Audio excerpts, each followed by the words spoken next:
పరిశుద్ధ గ్రంథము 2 పునరుత్థానాల గురించి వివరిస్తుంది. ఎన్ని పునరుత్థానాలు ఉంది? 2 పునరుత్థానాలు.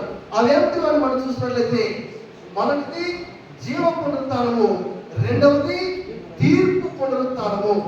అయితే ఇవి ఎప్పుడు జరుగుతాయనే విషయం గురించి పరిశుద్ధ గ్రంథం స్పష్టంగా చెప్పలేదు, కానీ 2 పునరుత్థానాలు ఉంటాయనే విషయం గురించి ఇక్కడ ఈ వచనం చెప్తుంది. ఇంకా మనము ప్రకటన గ్రంథంలోకి వెళ్ళినట్లయితే అక్కడ ఈ 2 పునరుత్థానాలు ఎప్పుడెప్పుడు జరుగుతాయో అనే దాని గురించి అక్కడ స్పష్టత ఇవ్వబడింది. కాబట్టి వాక్యమును కొంత ఇచ్చట, కొంత అచ్చట, సూత్రం వెంబడి సూత్రము, ఆజ్ఞ వెంబడి ఆజ్ఞ, దేవుడు ఇదంతా కూడా హోల్సమ్ గా పరిశుద్ధ గ్రంథం అంతా కూడా పరిశీలన చేసి ఒక క్లియర్ అండర్స్టాండింగ్ రమ్మని, ఒక సంపూర్ణ అవగాహనకు రమ్మని దేవుడు మనం కోరుతున్నారు. కాబట్టి వాక్యమును మనం గమనించినట్లయితే యేసు ప్రభువు చెప్తున్నారు. మత్తయి ఈ యోహాను సువార్త 5వ అధ్యాయం 28-29 వచనాలు మనం చూసినప్పుడు 2 పునరుత్థానాలు అనే విషయము మనకు వాక్యం చాలా స్పష్టంగా తెలియజేస్తుంది. మొదటి పునరుత్థానం గురించి మనం నేర్చుకున్నాం. ఆ మొదటి పునరుత్థానం ఏమిటి, ఎప్పుడు జరుగుతుందంటే యేసు క్రీస్తు ప్రభువు 2వ రాకడ సమయంలో ఆయనకు విశ్వాసం ఇచ్చిన వారు ఏం చేయబడుతున్నారు? ఆర్భాటంతోనూ ప్రధానమైన శబ్దంతోనూ దేవుడి కోరుతోనూ పరలోకం నుండి ప్రభు దిగి వచ్చును, క్రీస్తు నందు మృతులైన వారు మొదట లేఖరు అనే మాటను మొదటి రాష్ట్రంలో 4వ అధ్యాయం 16లో మనం చదువుతున్నాం. ఇది మొదటి పునరుత్థానం, ఇది జీవ పునరుత్థానం. మరి ఆయన 2వ రాకడ సమయంలోనే మరి కొందరు ఆయన మహోన్నతికి వెలుగు తాళలేక వారు కొండలతో గౌరవం కప్పేటన్నారు కదా, భూకప్పడానికి వారు చనిపోయారు కదా, వాళ్ళందరూ కూడా మరి అప్పుడు లేవలేదు, వాళ్ళు చనిపోయారు. మరి వారికి మరి ఎప్పుడు పునరుత్థానం అవుతుంది? ఎప్పుడు వారి యొక్క పునరుత్థానం అంటే అది 2వ పునరుత్థానం. ఆ 2వ పునరుత్థానం గురించి మనం తెలుసుకుందాం. అయితే మొదటి పునరుత్థానంలో పాల్గొన్న వారు ధన్యులు అనే మాటను మనము ప్రకటన 20వ అధ్యాయం 6వ వచనంలో మనం చూస్తున్నాం.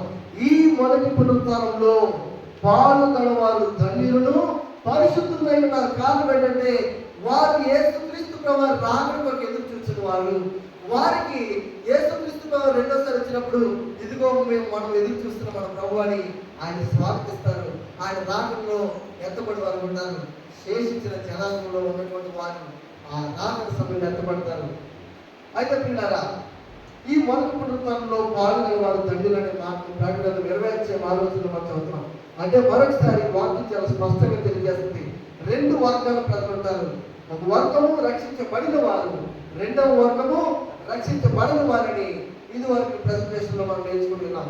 ప్రకటన 6వ అధ్యాయం 15-17 వరకు మనం చూస్తే భూరాజులను, గనులను, సహస్రాధిపతులను, ధనికులను, బలిష్ఠులను, ప్రతి దాసులను, ప్రతి స్వతంత్రులను కొండ గుహల్లోను బండల సందుల్లోను దాక్కుని సింహాసనసీనుడైన వాడి యొక్క గొర్రెపిల్ల యొక్క ఉగ్రత మహాదినం వచ్చును, దానికి తారసాలను వాడవుడు. మీరు మా మీద పడి ఆయన సన్నిధికి గొర్రెపిల్ల ఉగ్రతకు మమ్మల్ని మరుగు చేయడని పర్వతములతోనూ పర్వతంతోనూ చెప్పుచున్నారు. ఈ విషయాలు మనము ఈ వాక్యాలు రాస్తున్నారు. ప్రకటన 6వ అధ్యాయం 15-17 వరకు ఈ విషయాలు మనం చూస్తున్నాం. కాబట్టి ప్రభు యొక్క 2వ రాకడ గురించి చాలా స్పష్టంగా వాక్యము బోధిస్తుంది. యేసుక్రీస్తు ప్రభువుని మనం మన రాజుగా స్వీకరించడం అంటే ఏంటి? ఆయన మన హృదయాన్ని పరిపాలించడానికి అనుమతించడం అంటే ఏమిటంటే ఆయన చిత్తానుసారంగా జీవించడం. యేసు ప్రభువు అన్నారు యోహాను సువార్త 14వ అధ్యాయం 17-15 వచనంలో, మీరు నన్ను ప్రేమించినట్లా నా ఆజ్ఞలు కైకొంటారు. మనం ఆయన ప్రేమిస్తే ఆయన ఆజ్ఞలు కైకొంటాము, ఆయన చిత్తానుసారంగా జీవిస్తాము. యేసుక్రీస్తు ప్రభువు రాజును అంగీకరించడం అంటే ఏంటంటే ఆయన మన హృదయ సింహాసనంపై ఆశీనుడైంది పాలించుటకు ఆహ్వానించడము. యేసుక్రీస్తు ప్రభువుని మనము మన యొక్క జీవితాన్ని పరిపాలించడానికి మనము మన జీవితాన్ని అప్పగించుకున్నట్లయితే, ఆయన సత్యం ద్వారా మనము స్వతంత్రం చేయబడినట్లయితే ఆ 2వ రాకడ సమయంలో ఎత్తబడతాము. ఆయన చిత్తానుసారంగా జీవించవాలన్నట్లయితే క్రీస్తు రాకడలో సంభవించే సంఘటన గురించి మనం ఇదివరకు చూసినట్టు స్కూప్ చేస్తున్నాము. అయితే క్రీస్తు 2వ రాకడ తర్వాత ఏం జరుగుతుంది? క్రీస్తు ప్రభువు 2వ రాకడ ముందు ఏం జరుగుతాయో, రాకడ సమయంలో ఏం జరుగుతాయో మనం చూస్తాం. ఒకసారి నాతో చెప్తారా, నాతో కలిసి చెప్తారా? యేసు ప్రభువు 2వ రాకడ ఏం జరుగుతాయి? ఏం జరుగుతాయంటే ఇందాక మనం చూస్తాం కదా, భూకంప కల్లోలాలు జరుగుతాయి. ఆ సమయంలో నీతిమంతులు విశ్వాసులు పునరుద్ధానం అవుతారు. విశ్వాసులు బ్రతికున్న విశ్వాసులు అమర్త్యతను ధరించుకుంటారు. అంటే అప్పుడు దేవుడు మనకి నిత్య జీవాన్ని ఆ యొక్క మహిమ శరీరం దేవుడు అనుగ్రహిస్తారు. బ్రతికిన భక్తిహీనులు ఏమవుతారు? మరణిస్తారు. మరణించిన భక్తిహీనులు ఎక్కడ ఉంటారు? సమాధిలో ఉంటారు. వారికి పునరుత్థానం లేదు. మొదటి పునరుత్థానంలో వారికి పాలు లేదు. విశ్వాసులు ఎవరైతే యేసుక్రీస్తు విశ్వాసం తిరిగి లేపడ్డారో ఆ విశ్వాసులు, లేపడినటువంటి విశ్వాసులు, బ్రతికినటువంటి విశ్వాసులు మార్పు చెంది మహిమ శరీరం ధరించుకున్న వారు అందరూ కలిసి ఎక్కడికి వెళ్తాము? పరలోకమునకు ప్రభుతో కొనుక్కోబడతాం. ఇది యేసు ప్రభు రాకడ సమయంలో జరిగే సంఘటన. అయితే యేసుక్రీస్తు రెండవ రాకడ తరువాత ఏం జరుగుతుంది? యేసుక్రీస్తు రెండవ రాకడ తరువాత ఏం జరుగుతుంది అనే విషయము మనం గమనించినట్లయితే భూమి ఏ విధంగా ఉండబోతుంది ఆ సమయంలో సాతానుకి ఏం జరగబోతుంది? ఈ విషయానికి కూడా చాలా ప్రశ్నలు ఉన్నాయి. దేవుడు కొత్త భూమిని ఎప్పుడు చేస్తారు? 1000 సంవత్సరాల వ్యవధిలో భూమి మీద ఎవరైనా బ్రతికి ఉంటారా? 1000 ఏళ్ల పరిపాలన గురించి మనము ప్రకటన 20 అధ్యాయంలో మనం చదువుతున్నాము. ఈ 1000 ఏళ్ల పాలన కాలంలో ఆ 1000 ఏళ్ల పాలన ఎక్కడ జరుగుతుంది? అది భూమి మీద జరుగుతుందా? పరలోకంలో జరుగుతుందా? ఈ ప్రశ్నలన్నీ కూడా మనకు చాలాసార్లు వస్తూ ఉంటాయి. ఎందుకంటే లోకంలో సాతానుడు రాంగ్ థియాలజీ అంటే అసత్యాలను అందరికి కూడా బోధిస్తూ, ఆ స్కోఫీల్డ్ బైబిల్ స్టడీ బైబిల్ గురించి చెప్పాను చూసారా, అలాంటి చాలా థియాలజీ రాంగ్ థియాలజీతో అంటే ఈ యొక్క వేదాంతము ఈ యొక్క బైబిల్ సిద్ధాంతాలకు భిన్నంగా అసత్య బోధనలు సాధారణ తీసుకొస్తాడు. అందుచేత చాలా మంది కన్ఫ్యూజన్ స్టేట్ లో ఉన్నారు. అదేమిటంటే చాలా మంది అంటారు అంత్యక్రీస్తు వస్తాడు, ఆయన భూమి మీద పరిపాలన చేస్తాడు అని చెప్తారు.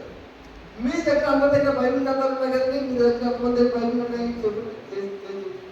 మీ దగ్గర బైబిల్ గ్రంథంలో అంత్యక్రీస్తు అనే పదం నాకు చూపించండి. నేను మీకు 1000 రూపాయలు ఇస్తాను. నేను ఒప్పందం ప్రెసిడెంట్ సార్ అంటారు, ఇక్కడ ఆహ్వానిస్తాను. అంత్యక్రీస్తు అనే పదం ఎక్కడ ఉందా? తీసి చూపించండి బాగా. అంత్యక్రీస్తు అనే పదం ఉందా? లేదు.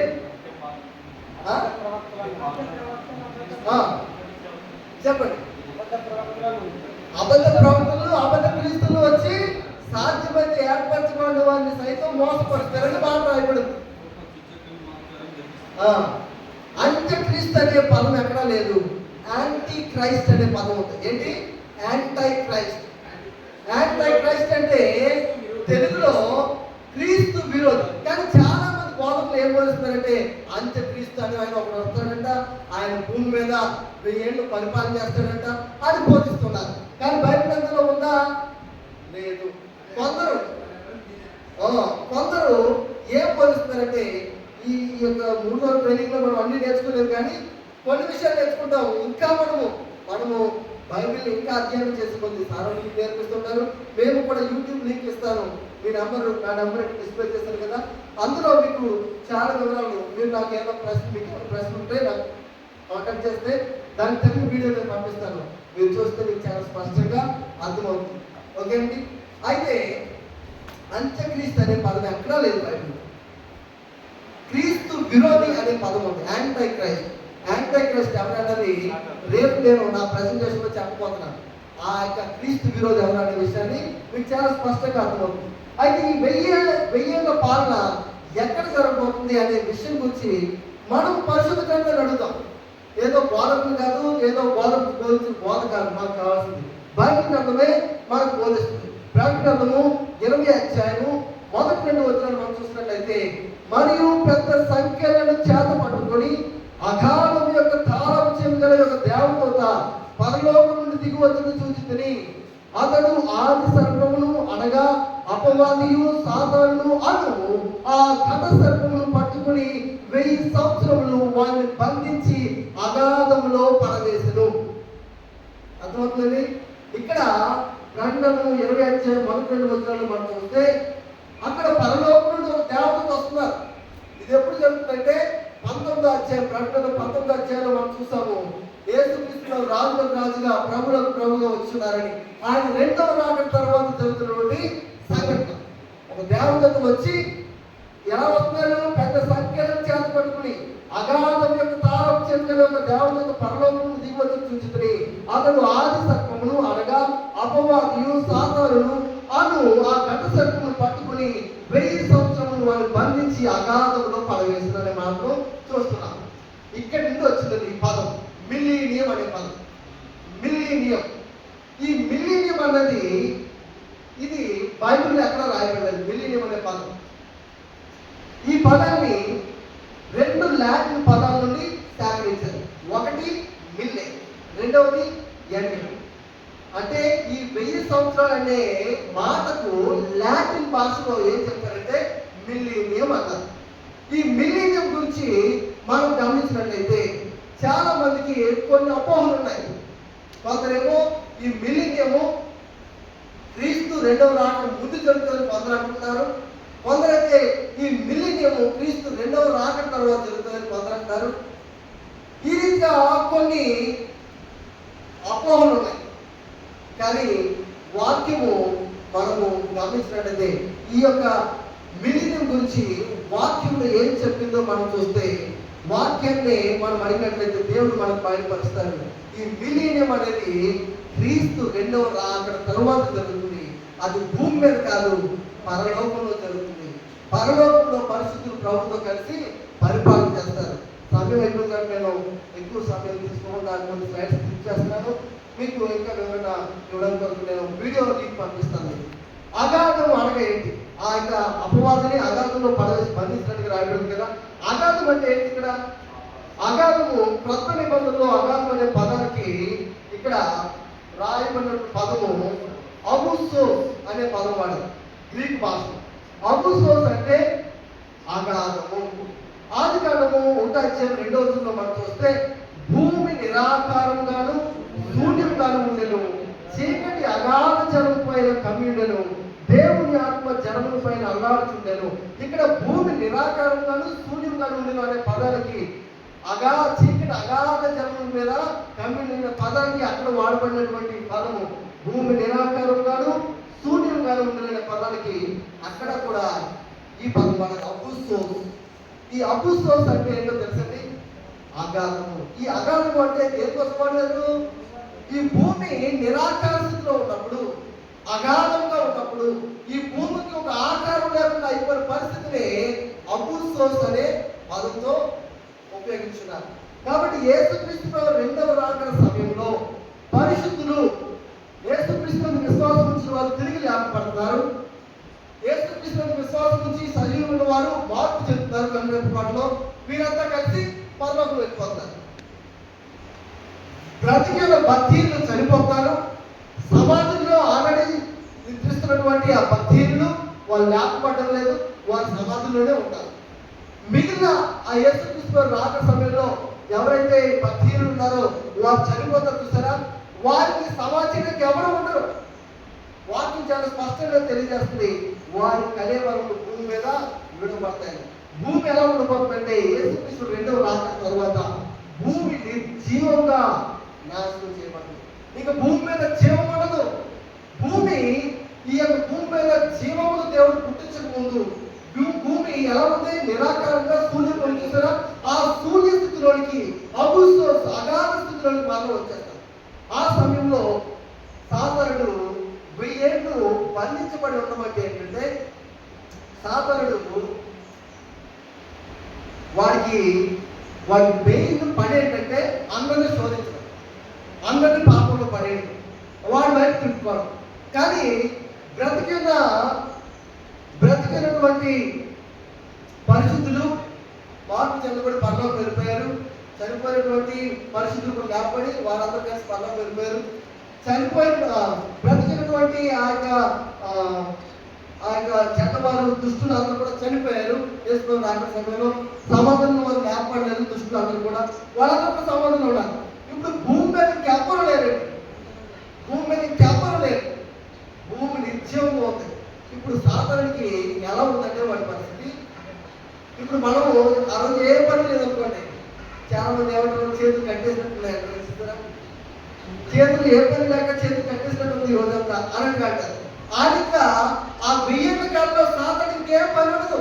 శోధించడానికి వారిని శోధించడానికి ఏ మనుషుడు ఉన్నాడు కాబట్టి భూమి మీద వారికి ఇది బంధించబడినట్టుగా చైన్ ఆఫ్ సర్కమ్స్టాన్సెస్, ఆ పరిస్థితులే వారికి బంధకాలుగా మిగిలిపోతాయి. 2 Petrus 2:4 చూసినట్లయితే దేవతలు పాపం చేసినప్పుడు దేవుడు వారిని విడిచిపెట్టగా పాతాళ లోకమందరి కటికి చీకటి వెలుగులోకి త్రోసి తీర్పు కాలంలో ఉంచినట్టు వారిని అప్పగించాలని మాట చూస్తున్నాం. ఈ భూమి అంతా నిరాకారంగా ఉంటుంది.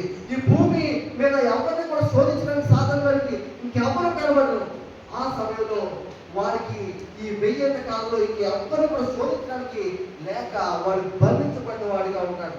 అయితే దేవుడు చేసే ప్రతి పని కూడా శాశ్వతంగా విశ్వంలో భద్రం చేయడమే ఆయన లక్ష్యంగా దేవుడు ఈ సిన్ ప్రాబ్లం, ఈ పాపం యొక్క సమస్యను ఎక్కడ ప్రారంభమైంది? పరలోకంలో ప్రారంభమైంది.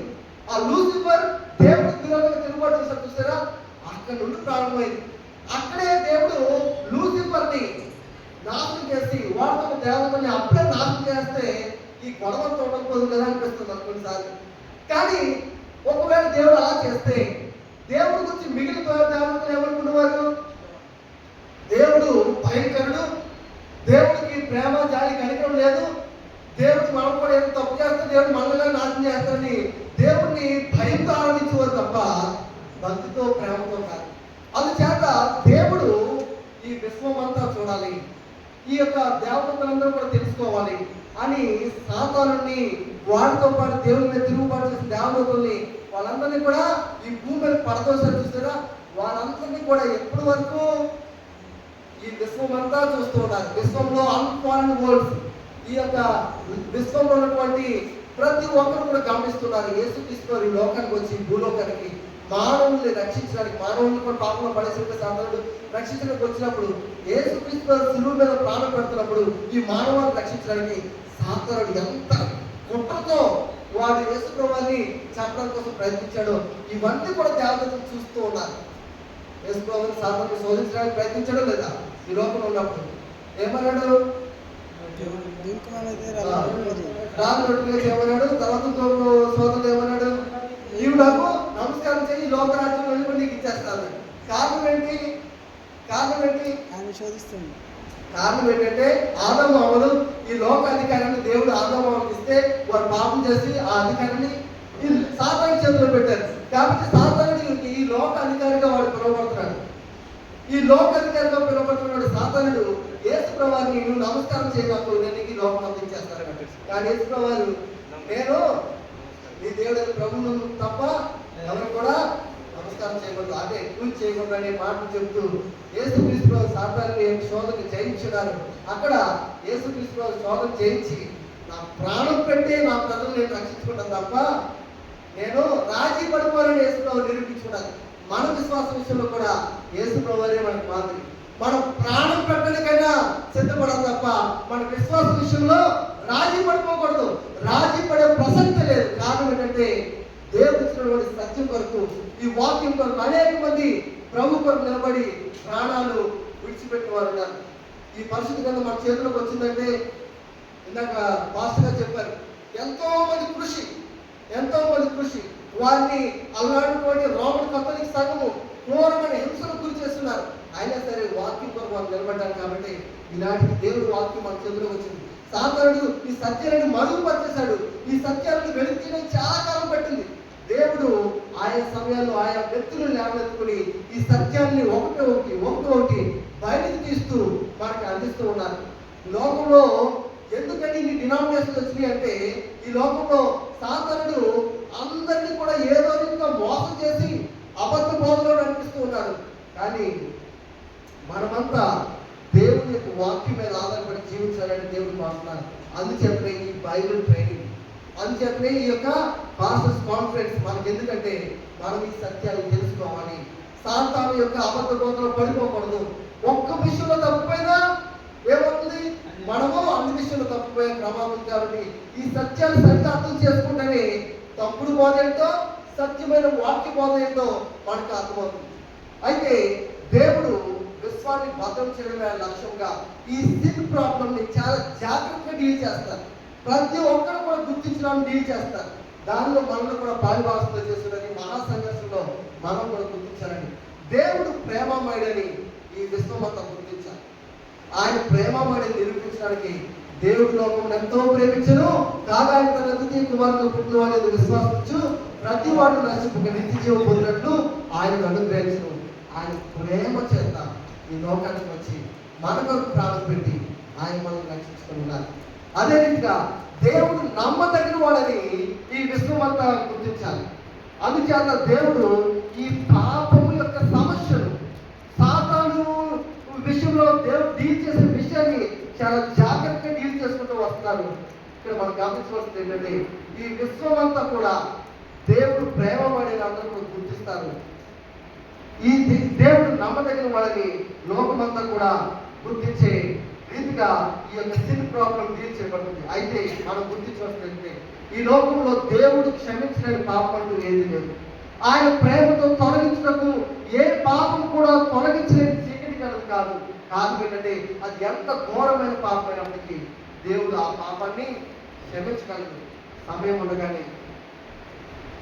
ఉండగానే మిక్కిలి అనుకోని సమయం ఇదే, రక్షణ దినం ఇదే అని వాక్యంలో చెప్పబడుతుంది. ఇంకా మనము కృపాకాలంలోనే ఈ గడిలోనే మనము క్షమాపణ పొందుకోవాలి. మనము పశ్చాత్తాపడి క్షమాపణ పొందుకోవాలి. ఒకరికి సమయం రాబోతుంది. మన ప్రధాన యాజకుడైన యేసుక్రీస్తు ప్రభువు ఆ పరలోక గుడారంలో మన పక్షంలో మధ్యవర్తితో సేవ చేస్తున్న ప్రభు ఆయన సేవను ముగించినట్లయితే ఈ లోకానికి కృపాకాలము అంతం కాబోతుంది. అయితే దేవుడు ఈ పాపములకు వచ్చే జీతము మరణం అని చెప్పినారు. పాపం వల్ల వచ్చే జీతము మరణం. ఈ మరణము లోకంలో అందరికి కూడా సంప్రాప్తమైన, కానీ యేసుక్రీస్తునందు విశ్వాసం ఉంచిన వారికి వారు మరణించను తిరిగి లేచే భాగ్యం అని 2వ వాక్యంలో అనుగ్రహించున్నారు. అయితే మిగిలిన దుష్టులకు వారి జీతము పాపము, వారి పాపం క్షమించబడలేదు కనుక వారి మరణమే వారికి అనుగ్రహించబడింది. వారి మొదటి కుటుంబాలలో వారు లేకుండా పోయింది. మిలీనియంలో భూమి మీద ఎవరైనా బ్రతుకుంటారంటే ఎవరు కూడా బ్రతుకుంటారని ఇర్మియా గ్రంథం 4వ అధ్యాయం 23 నుంచి 27 వరకు మనం చూస్తే సమయం అయిపోయింది కాబట్టి చాలా ఒత్తిడి వెళ్తున్నాను. నేను భూమిని చూడగాను నిరాకారంగాను శూన్యంగాను ఉండను, ఆకాశం తట్టు చూడగా అంతట వెలుగు లేకపోయాను, నేను చూడగా నరుడొకడు లేకపోయాను, ఆకాశ పక్షులను ఎగిరిపోయి ఉండను, నేను చూస్తుండగా బలవంతమైన భూమి ఎడారి ఆయన, అందులోని పట్టణములన్నీ యెహోవా కోపానికి నిలువలేక ఆయన నుండకుండా పడగొట్టబడి ఉండెను. ఇర్మియా గ్రంథం 4వ అధ్యాయం 27వ వచనం చూస్తే యెహోవా సెలవిచ్చున్నాడు, ఈ దేశమంతయు పాడగును, దాని నిశ్శేషంగా దాన్ని నాశనం చేయను. దేవుడు అంటారు ఈ భూమి అంతా కూడా నాశనం అయిపోయి ఉంటుంది. అయినప్పటికీ ఈ భూమి మీద ఉన్నటువంటి సమస్త జీవరాశులు చనిపోతాయి, కానీ ఈ భూమి మండలం మాత్రం మిగిలే ఉంటుంది. ఎప్పటి వరకు మనం చాలా స్పీడ్గా వెళ్తాం.